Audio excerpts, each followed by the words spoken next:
and welcome to the Tom Baker Show. It's good to be back with you. Another race conversation, and we've got a lot of ground to cover. Jacob Seelman, my co-host and the Steering Wheel Nation news editor, is with us once again. And boy, I feel like there's so much to get through on this show, but we're going to do our best. We've got some video to show you, a couple of winner views in our last lap segment, but we're going to start with the starting line. And Jacob, I feel like there's a recurring theme that we'll get to here. There's very much a recurring theme in the starting line. You'll figure it out as we go along if it's not rather obvious. Bullet point number one in tonight's starting line is the fact that we've taken all our rare earth magnets, recalibrated all the compasses, and the World of Outlaws needle is back pointing in true north, right at the Big Game Motorsports number 2. Because the last time we talked on this show, oh hey, David Gravel won a race. Well, David Gravel's won a few more races now. In fact, he swept a 2-race stand between Lawton Speedway and Creek County Speedway in Oklahoma. David Gravel has now won 3 consecutive World of Outlaws NOS Energy Drink Sprint Car Series races. Before I get to my stat of the week, I will ask you this. Are we really surprised? I mean, even a teeny tiny slight bit at any of this? No. I don't even have to give a long answer to this. No, we're not surprised. It's David Gravel doing David Gravel things. I mean, isn't that what we've come to expect? Now, do I think he's going to win 60 races? No, but he's certainly on a roll here early in the season. And again, not surprised. I mean, he's the champion. That's why he's the champion. I think as we get into, obviously, we start getting into the heat of the summer and different track conditions and so forth, it'll level off. But no, not surprised at all. David that's a top team. And I mean, I feel like right now David Gravel is doing as good a job of driving a sprint car as any of the legends ever have in their prime, right? I mean, I think you can put David right up there with the last several, sort of dominance of the World of Outlaws series, your Brad Sweets, your Lasowskis. I mean, all of these guys have, I mean, all of these guys have had their runs, right? Where for 2 or 3 years, it just seems like nobody can beat them. And I think Gravel's in that groove right now. And no, I think it's great to see. And it certainly gives everybody a rabbit to chase at this point in the season. But no, I think we've seen enough out of 3 or 4 other cars to know that David will get his share, but he's not just going to win everything here.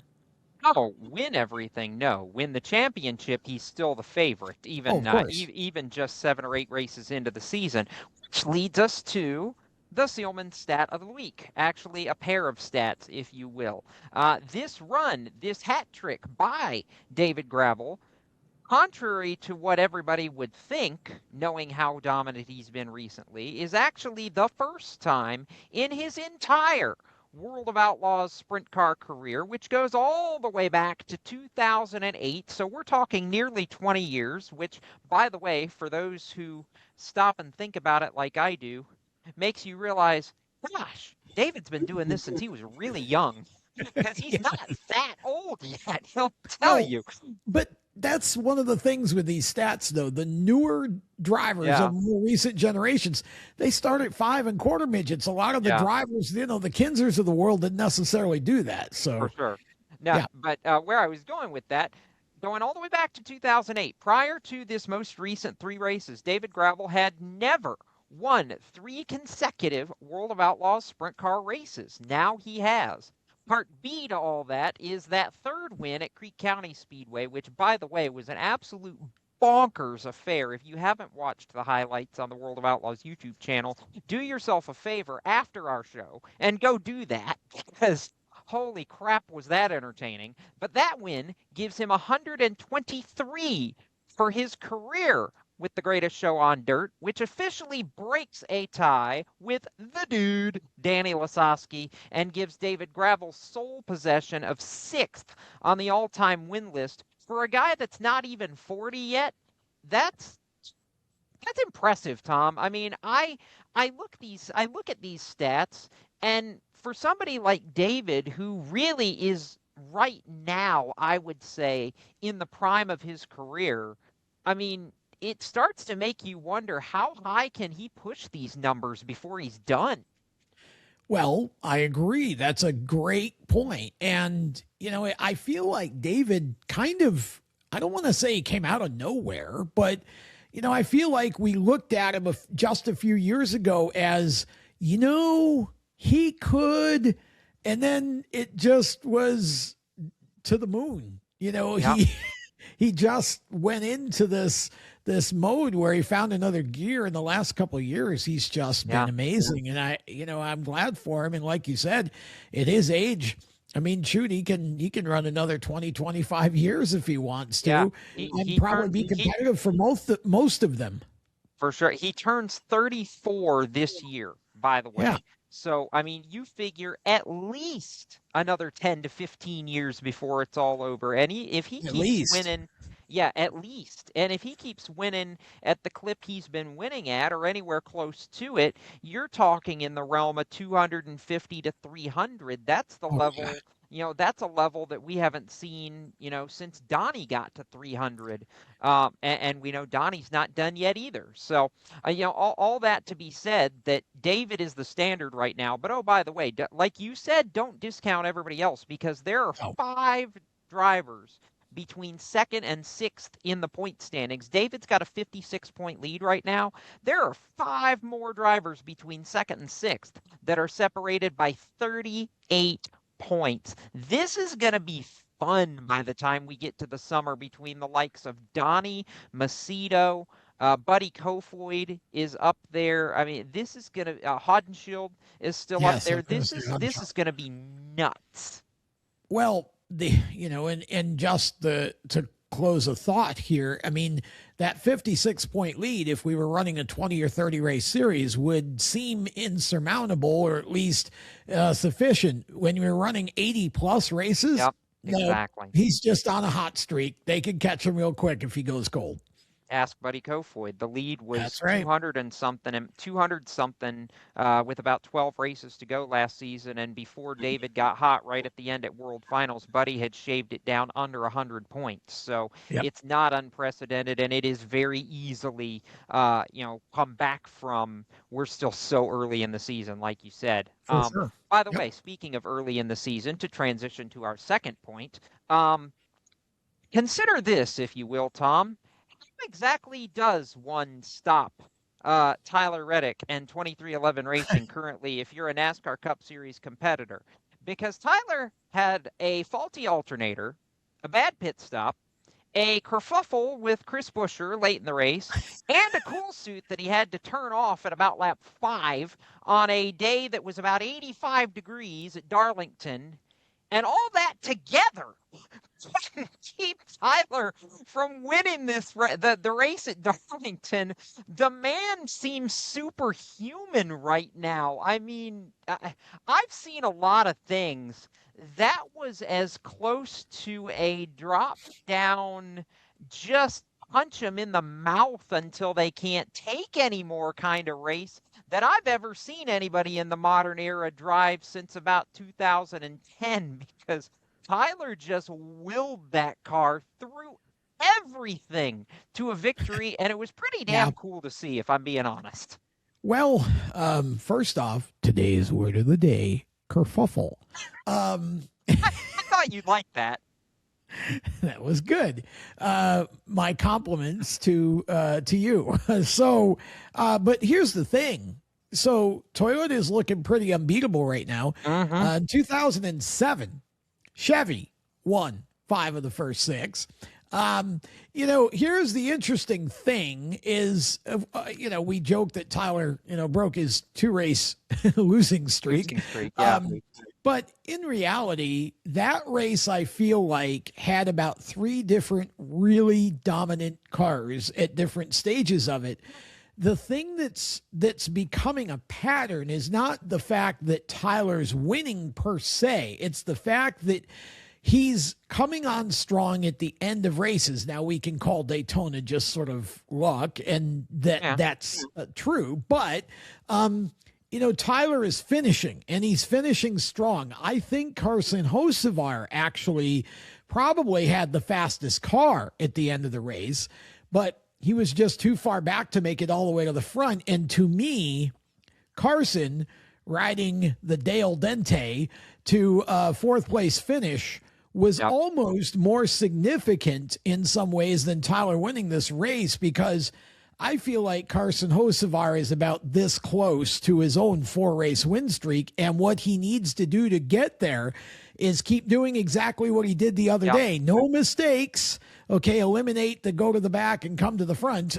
You got to start up front and stay there. But Carson Hocevar, if he can put whole races together like he did there, Carson's going to win some races this year. And that was really, to me, if you're asking me, the highlight of the race, it was watching Carson do that and, seeing that he could. And he seemed really, really almost surprised afterward and relieved that, hey, you know what? We got one of these.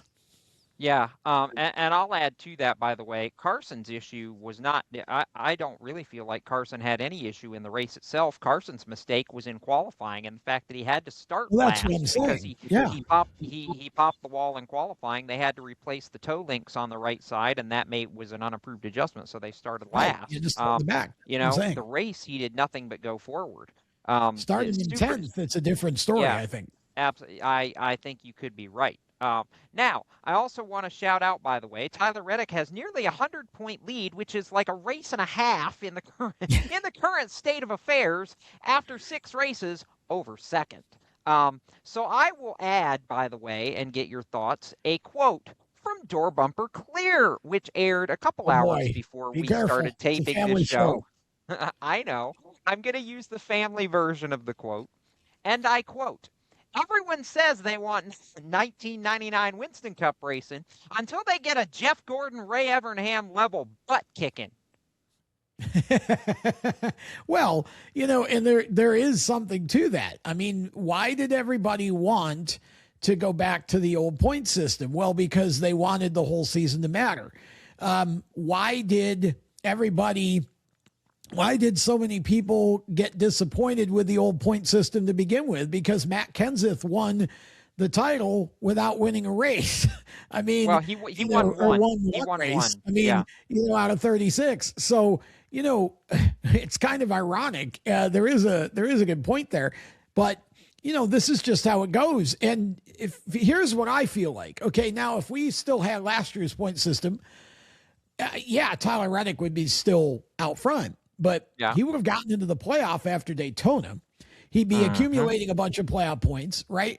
But at the end, okay, when we get into the playoffs now, it's going to matter more, because by the time you get to Phoenix at the end of the last several years of points battles, it was down to one race and you had 4 people that could win. So where this is all going to pay off is when Tyler gets to the playoffs now. I mean, it may be a boring chase for the regular season points title, but in the playoffs now, Tyler's going to have obviously a big advantage, but that's how it should be. It's not down to one race. Correct. One race during the regular season matters more, but one race in the playoffs, I think, matters a little less. And so, it's kind of an interesting way it's set up. I don't know necessarily that you get to the chase and one race does matter less. I think what Tyler's showing us right now is what can be possible if somebody gets on a hot streak and wins 3 or 4 of these when we get to the chase. How much ground you can make up if, say, you're the 7, 8, 9, 10 seed, but get on a roll when we come back around to those last 10 races. Like we said, Tyler's 90 points ahead of second right now. If you win 2, 3, 4 races in the chase, you can make up 90 points. That can shoot you from 10th to 1st real fast. Well, but you have to be 90 points better than Tyler in that same. I guess what I was trying to say is that whereas the only race that really ended up mattering in the playoffs was the last one, if you were in the Final Four, now every race, now if Tyler goes in with a big lead and has one bad race, it's not going to hurt him as much as it would have in the previous format where he could have not advanced. That's true. Okay, I see. I see where you're going with that. You're right. That makes sense. And reminder that the regular season champ will have a 25-point buffer when we get there. Correct. Of course, right now we assume that's going to be Tyler, but we still got 20 races to get there. We still have a lot of races to go. And that's what I'm saying. Like for me, I look at the new point system that we went back to for this year, and I say, okay, for anybody who's frustrated because Tyler's so far out, well, okay, but he's earned that. You asked for it to matter, and not just one race you get in the playoffs. Well, you can't stop a guy on a hot streak. No, not right now. He's on a hot streak right now, Not right now. You cannot. Speaking of hot streaks, and if you haven't figured it out, hot streaks is the theme of the starting line tonight. Third hot streak of the starting line. IMSA WeatherTech Sports Cars, the 36 hours of Florida between Daytona and 12 more at Sebring. Hello, Porsche Penske Motorsport. How we have missed you. Or I guess if you're the rest of the WeatherTech field, how we haven't missed you at all. Get out. They keep winning. Felipe Nasser and the 7 team did it again. They won Daytona. They won Sebring. It's the second year in a row. They've won Daytona. They've won Sebring. And oh, by the way, this Sebring was a 1-2 for the Penske Porsche team, much like with Tyler Reddick and David Gravel on their respective series. The rest of the sports car set is wondering, what in the world do we have to do to beat Roger Penske's people? And I look at that and go, well, it's awful hard to beat Roger Penske in anything over most of that team's tenure. Well, I mean, outspend them. I don't know. That's the thing is when you get into IMSA, let's be real here. These aren't spec cars anymore. No. This isn't like NASCAR where everybody's got the same chassis, or even IndyCar where everybody's got the same chassis. These cars are all different, and, driving matters, and it's endurance racing. So, Roger is able to put together the very best people all the way across the board, from, the crew and the strategists to the drivers. And, that's a huge advantage in that type of racing.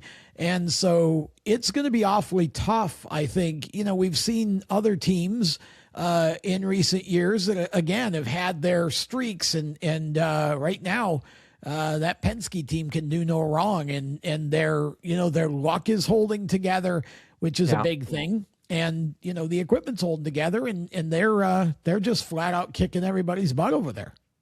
Yeah, and I don't think it's just, as a team. Felipe Nasser is just right now the best sports car driver I don't know if I would go so far as to say the world, but certainly the best sports car driver in America right now.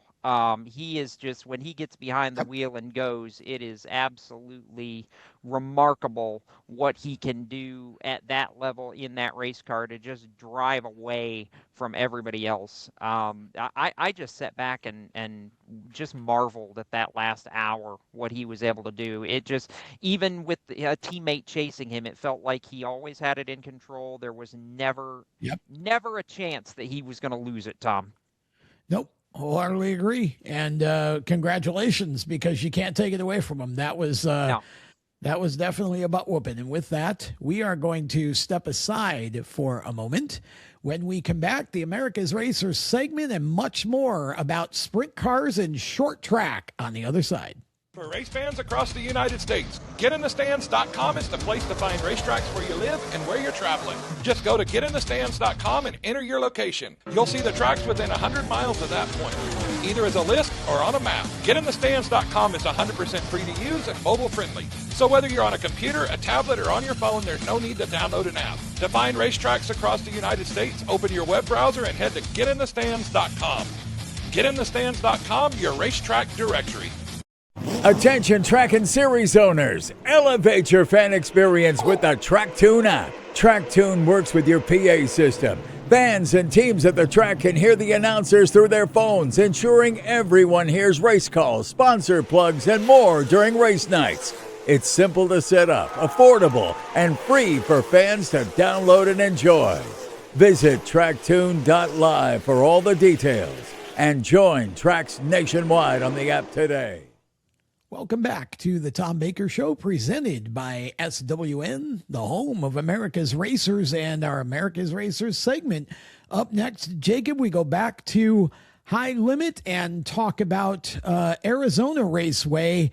And I feel like we're kind of starting to get into the early stages, the springtime for the High Limit and World of Outlaws series, and just a tremendous bunch of races in April, May, and June in both series.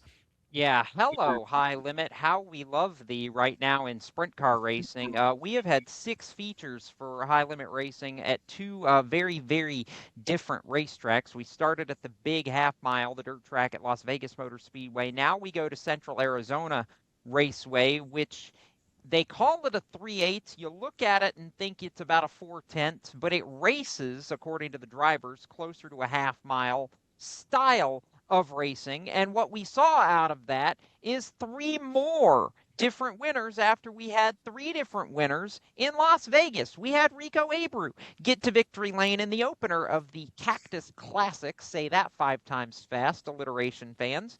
You had Rico Abreu win his first race with Tony Stewart Racing. You had Tanner Thorson, after 4 straight top 6 finishes to open the High Limit season, finally get to victory lane in the second leg of the Cactus Classic. And Rod Gross Motorsports, my goodness, what that 88 team has built since last year. Tanner, to me, is most improved by a country mile so far in 2026. And then the Aussie is back. James McFadden gets Tarleton Racing back to victory lane. So we are 6 for 6, Tom, in different winners to open the High Limit season.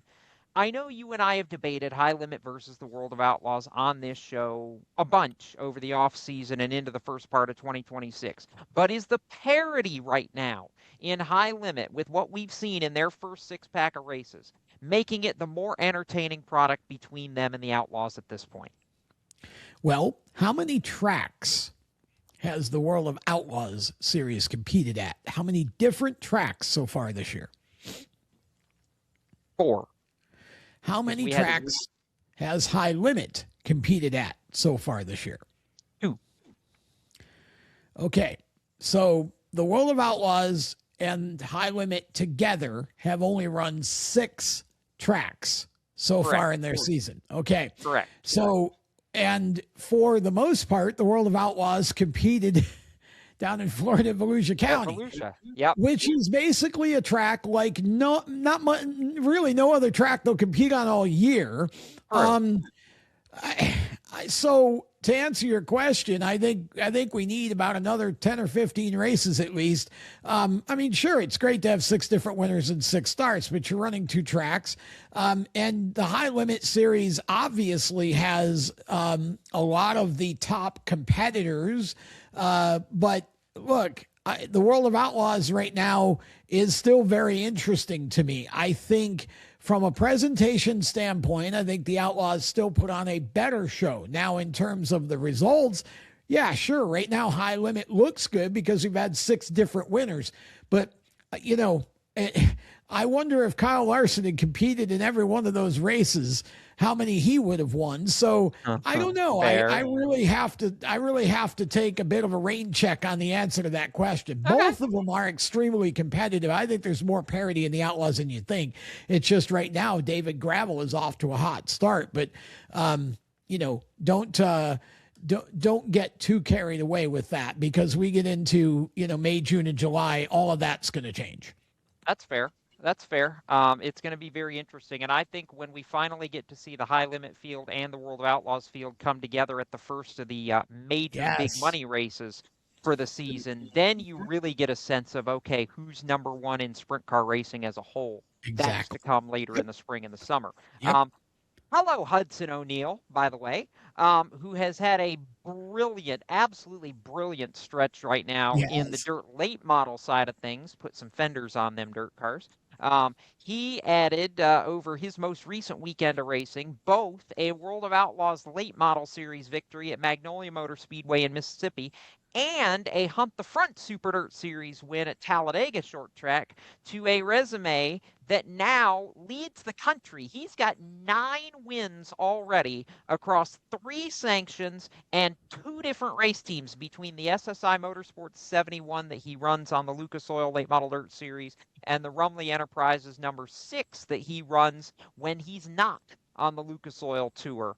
And it really got me into a conversation with a friend of mine on the dirt late model beat earlier today that I want to bring to this show because I think, quite frankly, it's offensive that we're not talking about, or people are not talking about Hudson O'Neal in the same vein as we talk about Bobby Pierce, as we talk about Nick Hoffman, as we talk about Jonathan Davenport. What does the kid from Martinsville, Indiana have to do to be talked about in that upper echelon? He is on pace for a season the likes of Pierce, like a 30, 35 win season this year if he keeps this up. I mean, I look at him as a driver that can win anywhere on any given night, but it feels like the rest of the industry just kind of looks at him and goes, yeah, okay, great, good for you.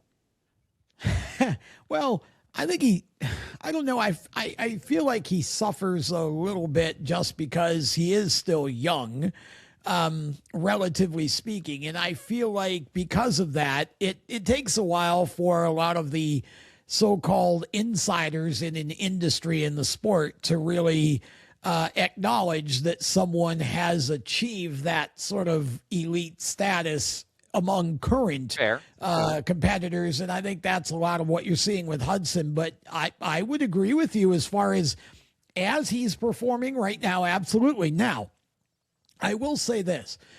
A lot of people talk about Nick Hoffman, but I also don't think enough people give Nick Hoffman enough credit because Nick Hoffman not only is a winning race car driver, he's a builder.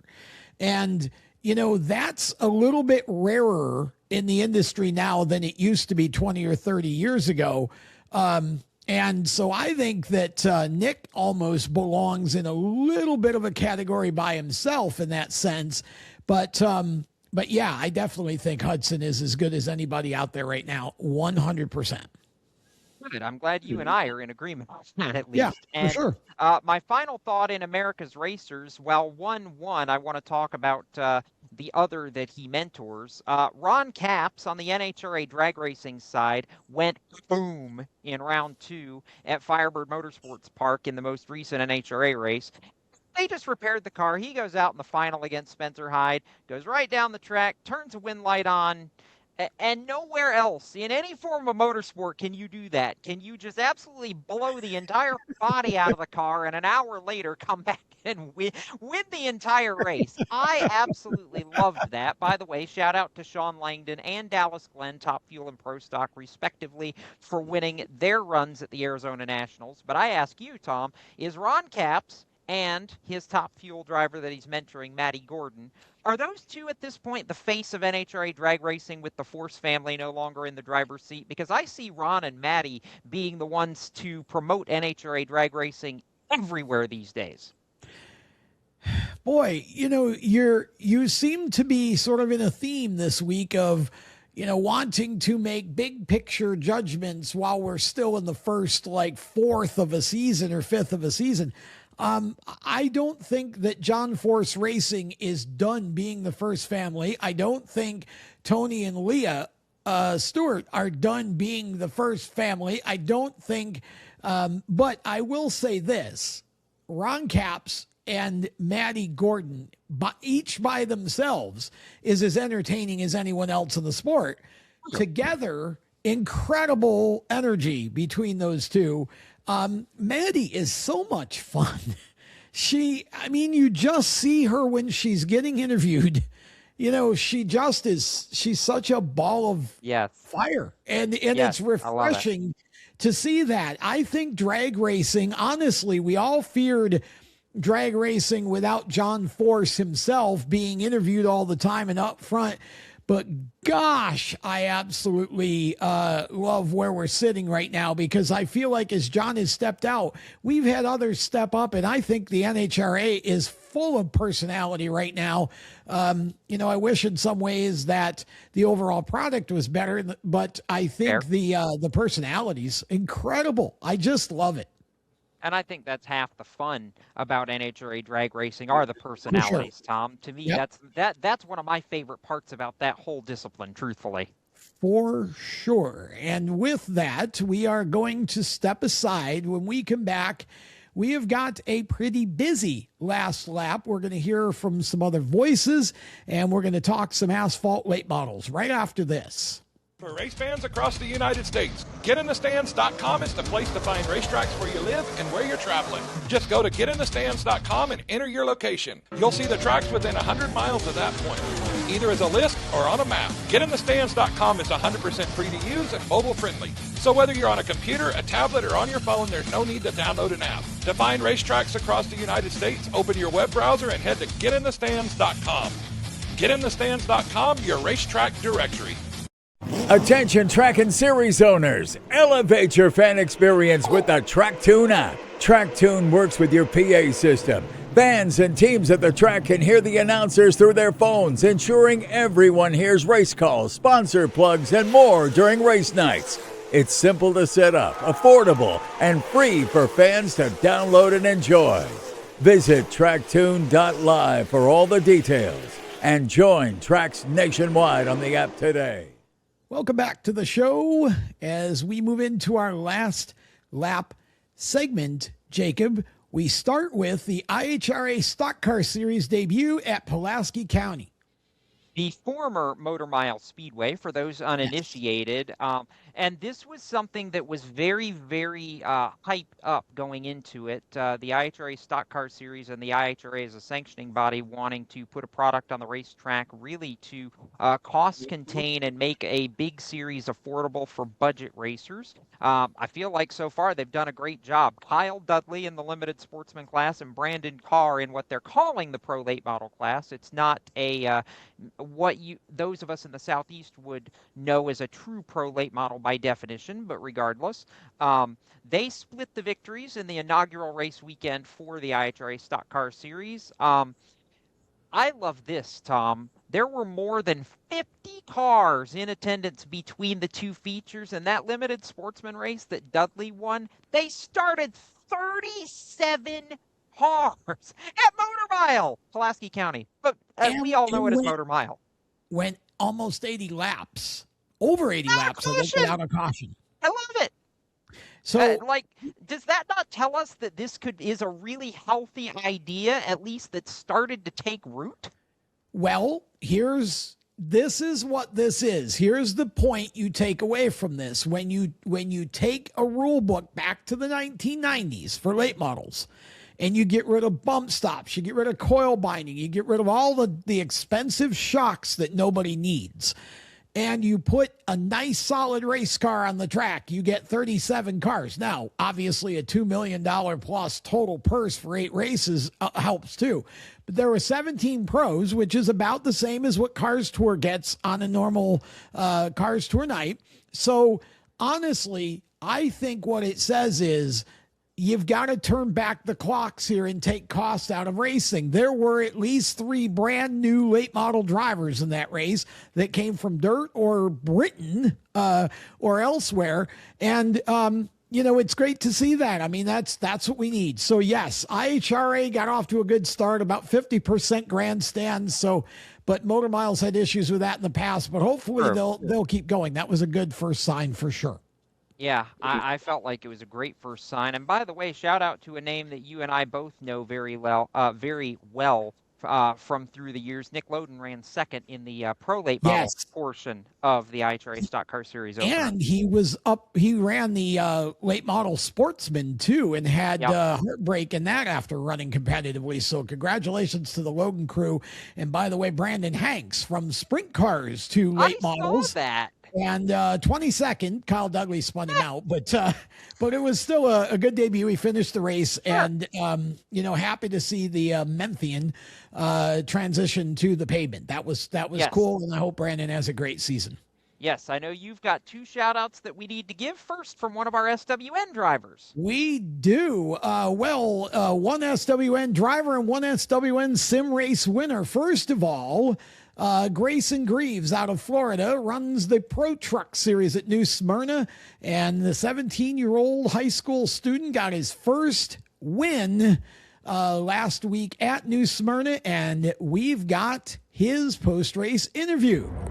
We had a good practice session, had a good heat, finished 4th in the heat, and then started first on pole for the feature. We ended up leading every lap for the 25 laps of the feature and came home with first place.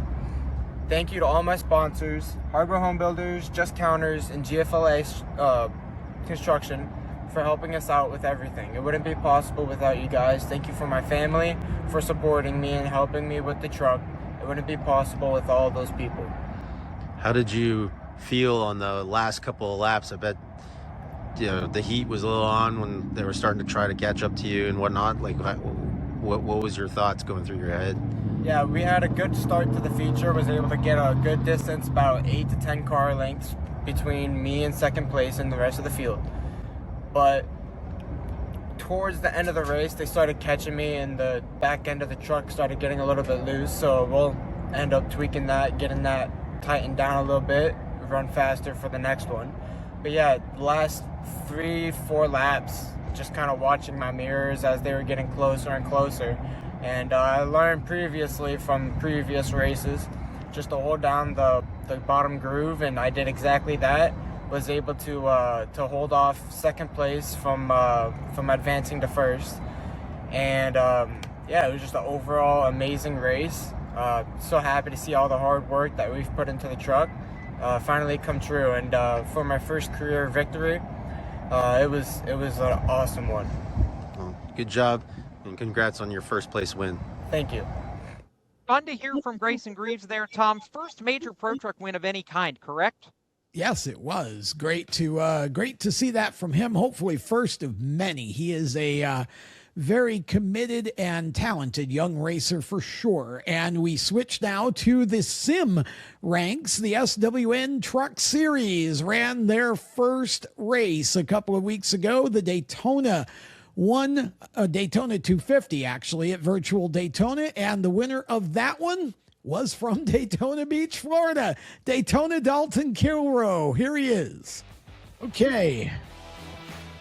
Dalton Kilroe, our winner of tonight's SWN Truck Series Daytona 250, the first ever race for this series, first of 13 on the year. Dalton from Daytona Beach, Florida, the hometown boy, makes good with his number 41 F-Cancer Chevy.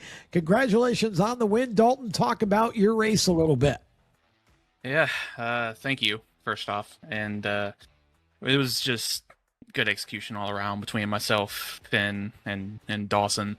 We were planning on just trying to survive and not get caught up in any of the melee that could have potentially happened. For a lot of these guys being new around each other, that could have been a lot worse for a Daytona race. But in terms of like fuel mileage, we played it to perfection.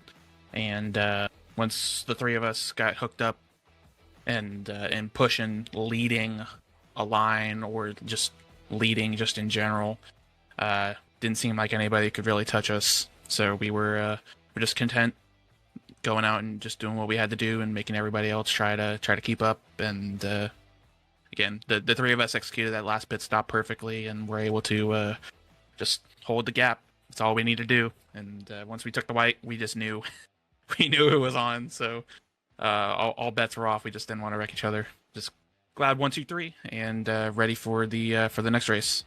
You made 2 points there that I want to follow up on. The first is you made the point that, a lot of you hadn't raced together, and you and Dawson, I believe, have raced together, which obviously breeds some familiarity, and Finn really worked well with both of you guys. So talk about the feeling when you're racing a bunch of new guys for the first time, how you want to play that, especially on such a wild card track. But then the second point I want to make is the fact that you guys sort of stayed together. Was that a plan prior to the race that you guys had worked out and tried to execute, or was that something that just happened over the course of it? I'd say to answer your second question first.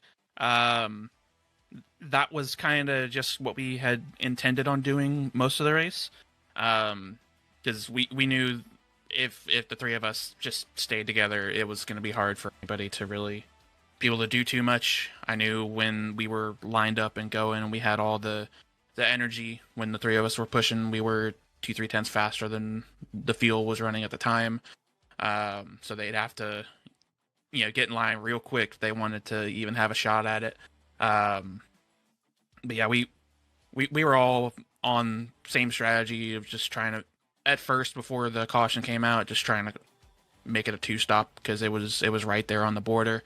And then once the caution came out, it was just have the shortest pit stop under green possible and just stay together and keep pushing.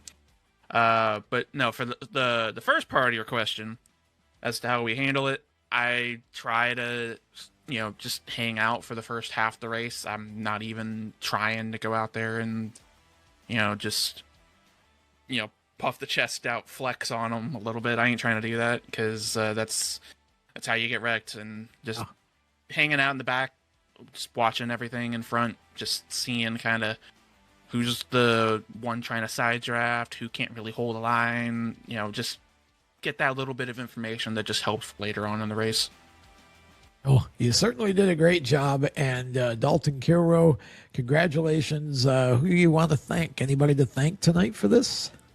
Well, we've already talked about them enough, but Finn and Dawson for working together so well tonight. We executed to perfection. Got to thank Team Watson Racing Setups, Orman Barbaco, F Cancer, because cancer sucks. You guys, obviously, for doing the broadcast for us and getting all this together, all the admins.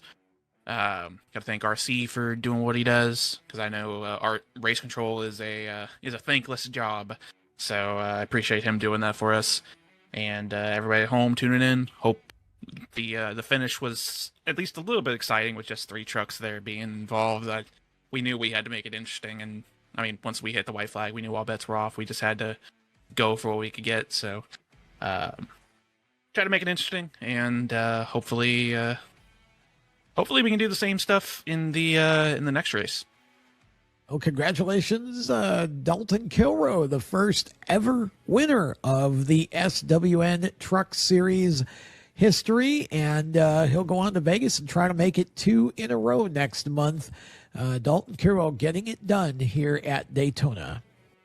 Dalton Kilrow, and race number 2 coming up Friday, April 17th, Virtual Vegas on deck next. If you are a C-rated iRacer or better and you want to join, like to race with us, join the Inside Groove Pit Pass at InsideGroovePitPass.com. Your subscription is your entry fee, and that'll wrap it up for this week's Tom Baker Show. Courtesy of SWN, the home of America's racers. For more great content, steeringwheelnation.com, at The Wheel Nation on Facebook, X, and Instagram. So long, everyone.